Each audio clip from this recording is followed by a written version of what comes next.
ناظرین، یہ دنیا بھی کتنی عجیب ہے۔ ایماندار کو بے وقوف، بے ایمان کو عقل مند اور بے حیا کو خوبصورت کہتی ہے۔ سمندر جیسا رتبہ رکھو، چھوٹی چھوٹی ندیاں آپ کو خود ملنے آئیں گی۔ اپنے سے کمزور کے ساتھ کیا جانے والا سلوک ہی انسان کا اصل اخلاق ہوتا ہے۔ خود کو وقت دو، آپ کی پہلی ضرورت آپ خود ہیں۔ اور کم ظرف کو زیادہ عزت دو گے تو وہ اپنی اوقات بھول جائے گا۔ جس خدمت کی تمہارے اندر قابلیت نہ ہو اس کو ہرگز قبول نہ کرو۔ اگر بندہ غلطیاں نہ کرے تو اس کو زندگی کی قدر نہ ہو۔ یہی غلطیاں اور آزمائشیں اسے سبق سکھاتی ہیں۔ نصیحت دوسرے کے حال پر غور کرنے سے حاصل ہوتی ہے۔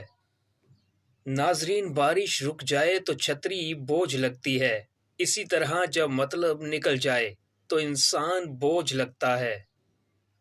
خوشی کی ایک قسم یہ بھی ہے کہ رب کے ہر فیصلے کو اپنے لیے بہترین سمجھا جائے۔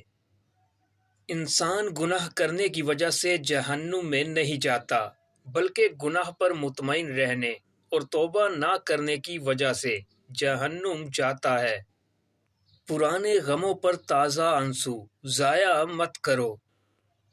بہترین یادداشت یہ ہے کہ بندہ اپنی نیکی اور دوسروں کی کوتاہی بھول جائے۔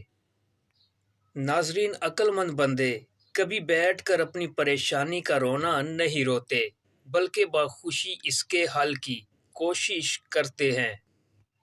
میرے اپنوں میں اداکار بہت ہیں پر وفادار کوئی نہیں۔